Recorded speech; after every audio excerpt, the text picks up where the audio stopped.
Welcome back to the lab. Thanks for joining me, and we're going to talk about the Xbox Developer Direct. Sorry I did not stream it. Life happened, and when it happens quick.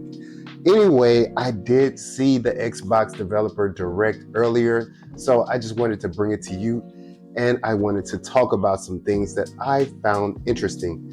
As you can see here, I am supporting Xbox in my PlayStation shirt, as they do give all of their games away to other platforms.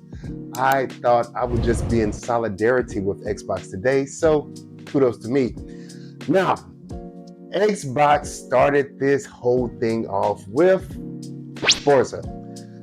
I love Forza. At the same time, I'm not a big car game player, but that doesn't mean I'm not a car enthusiast. And I have to give Turn 10 Studios their props when they developed this game. Everything looked super realistic. They took the initiative to go to Japan to map out the areas they would include in this game.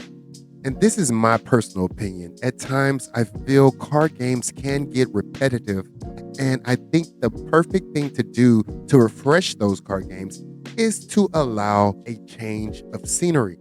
With that being said, Japan is the birthplace of tuner cars, night racing, and instant ramen. Now, if you put all of those things together, you'll have a car meet.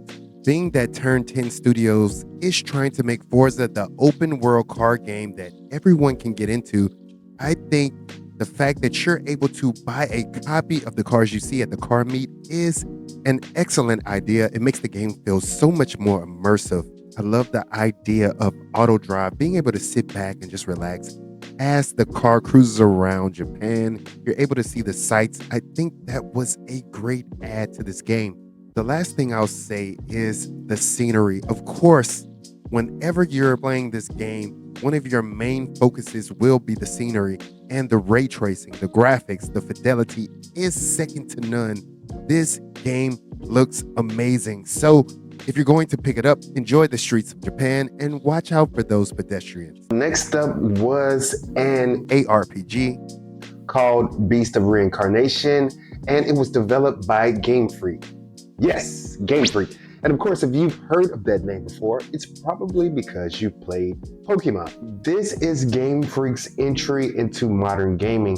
Allow me to explain. When I say modern gaming, I mean games that require some level of graphic fidelity. Not games that look like cartoons, more so games that incorporate realistic backgrounds, humans, items, etc., etc. Another aspect that I enjoy about this game is the fact that Emma has flight, and it doesn't just give her the traditional powers or elements that we are used to seeing, which generally are water, fire, rock, air. I like that they went out on a limb and gave her the ability to control plant life. But in doing so, I think this is where they may have turned away some consumers. I think the fact that it's so vibrant and so colorful, it turns a lot of people away.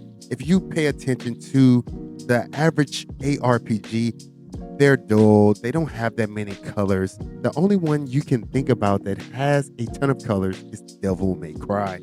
All other ARPGs are more docile in their color palettes. When they see vibrant colors, they think this game can't be serious. The storyline can't be that good. All the while, it could be one of the best storylines they've ever encountered, which brings new meaning to you can't judge a book by its cover. Come on, guys.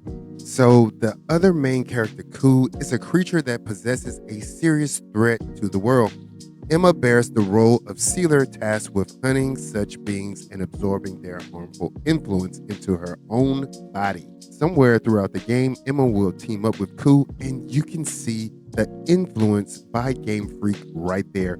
They are so used to creating tamer games, you can almost say it's their signature to have some type of companion to the protagonist in their games. And I think that is amazing. It's a telltale sign that Game Freak was here. All they have to do is incorporate it correctly. With this being their first ARPG, Game Freak may not want to stand out too far from the crowd. Maybe they want to create a similar game with just a few tweaks to make it theirs. The game isn't liked, it can be swept under the rug, no harm, no foul. But so far, it looks like it has the potential to be amazing, an experience that is reflected by no other game in existence. It was also said that there were RPG or turn-based elements to the game, and bring in the turn-based elements. I'll take them all. I'll eat them all. I love it. I am a big fan of Final Fantasy VII. I'm a big fan of Expedition 33. So any RPG elements, they go great with any game if incorporated correctly. And I have no reason to believe that Game Freak can't do this. Next up was Double Fine, which I had to admit, using the Amnesia Fortnite process used to develop new games was an exciting, thought-provoking tool. And the games it created were super unique, one of which was Kiln, the pottery game, which you start off as a spirit and create a pot or something like that. You can help a team of 4 carry water, douse enemy kiln, and win the game. To be honest, people, this wasn't a game I was fond of, but I can see the charm. If anyone is into that type of game, let me know how it plays. Next up was FABLE by Playground Games. And we all know this game could be held in the same regard as Halo or Gears of War. And yet it's doing something that those games aren't. It's delivering. Whether or not the other games are out yet, FABLE is showing us the goods. And for me, someone who didn't play the previous installments of FABLE, I am immediately drawn into this game, and I feel like I'm involved in some type of fairy tale. Not to mention, my only interaction with FABLE up until this point was a previous trailer where the game refused to take itself seriously and gave off an endearing, pedantic, dry humor that I love. The Victorian era, the graphics, the fidelity all worked well.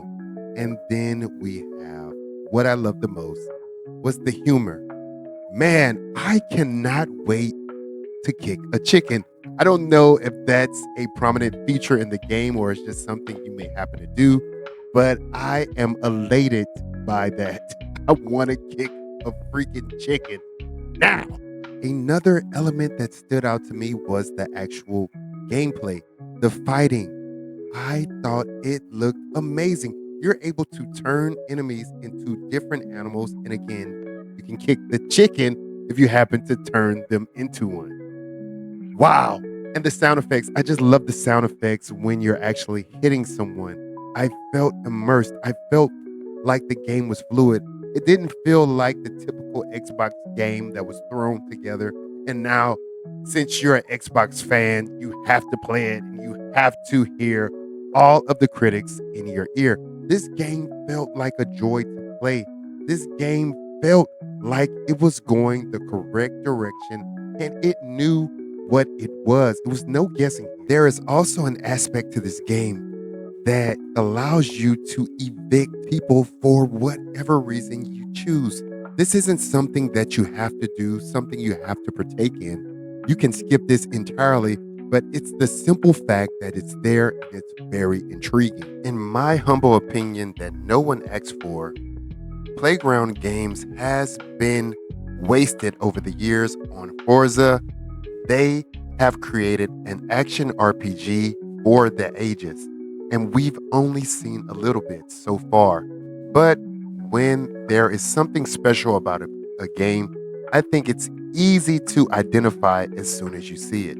The hard work, the passion, the skills, it all shines through when this game is shown. If FABLE would have released with the Xbox Series X and S console, maybe things would be different now, but we will never know.